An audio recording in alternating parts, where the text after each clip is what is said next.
them, and John brought a picture of a painting, which, you know, one of the things that teaching teaches you is to be flexible. I could have been like, dude, that's a picture of a painting. That's not what I asked you to do. But I'd be kind of a dick if I, you know what I mean? So I'm glad that I was just like, okay, he did something a little bit different, so that gives me an opportunity. It's a window to look at the thing in a different way. And I think a few people probably felt the same way I did once they saw what he had brought. It was just fine. Of course, it was not really a problem at all. It's just that, you know, the anal retentive OCD bullshit that we all have to deal with, right? Okay, so thank you for bringing the picture of a painting, and this is the poem that came out of it. Nude descending a staircase. One monster and one hero, speeding down the steps to find me. Contrarian or anarchist, gentle spirit or terrorist. We claim our autonomy where we can. The bold among us may even fashion a zone. Isms abound, uppercase labels left over from early morning history lessons imparted in dark rooms lit only by slide projectors. Trust Marcel more than I ever trusted Paul. His trickery was the opposite of malevolent, a playful, necessary rebellion.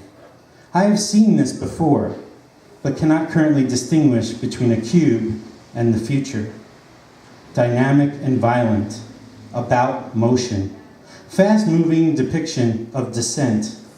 Right angles force recollection of father's heavy feet shuffling down the steps in pursuit. When the thumps reached the bottom of the steps, you were fucked.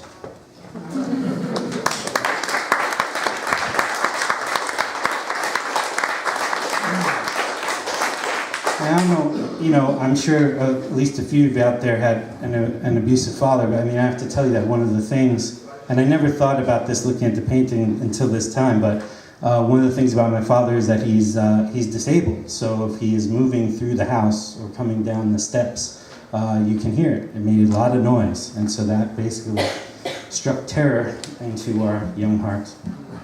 And then because I believe that evolution is something that is real and can happen in the confines of families, I want you to know that our family decided at a certain point to basically talk to him and say, what you're doing is wrong. Even though many of us were small, you don't have to be big to know that that shit is wrong. And to his credit, when the entire family said, this can't happen anymore, he stopped. So that sort of thing is possible if you actually, you know, try. It's possible, I said, right? So I really love Sam. I really love Sam's work, and because this is my reading, I decided I would be selfish and figure out a way for us to hear one more. And I know that it can be fun sometimes to hear your poem coming out of someone else's mouth. So I asked Sam if I could read one of his poems. So to say goodnight and thank you to Sam, here is a poem by Sam called These Are the Words That Have Gone Beyond. Words found on the evening menu of apothecaries, built from a detonation of stars. Once I slept with my ear pressed against the carapace of my childhood turtle. I heard the slow hiccup of its heart, heard a slithering inside its domed home, heard the ting-tings from the smallest chandelier that hung like an orrery inside its shell. These are the last days of the swamp, the death march of stones moving like torsos that have fallen out of love with gravity. Sam Ruas Chua.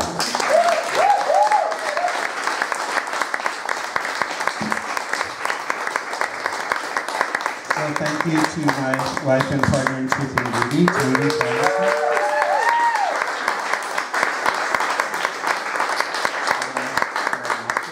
And thank you to Scott for helping with sound, and Tiffany for doing video. Yeah.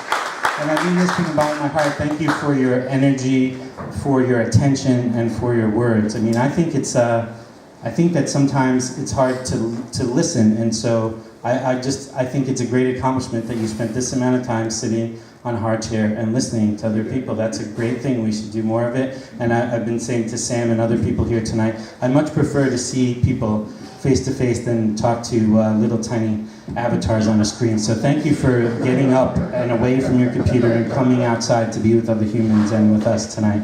That was great. I want to say thank you to all of our regular people that every month come back and bring something new and try something new, and for your commitment to one another and to keep this space safe and open. And I want to say also to all of the new people that came tonight, yes, it takes so much.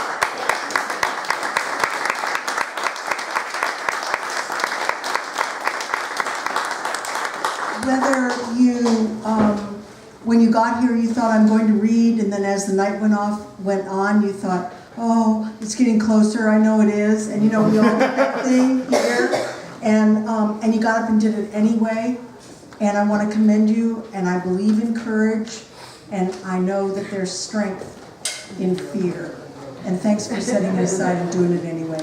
It was great. Thank you. Make sure that you tip them next door. Make sure that you paid your bill next door. And come back on April 13th when we'll have Ian Caton and April Bullard. They both have new books out that they're going to be promoting that night. Thanks, everybody. Yeah, thanks everybody. Have a great night.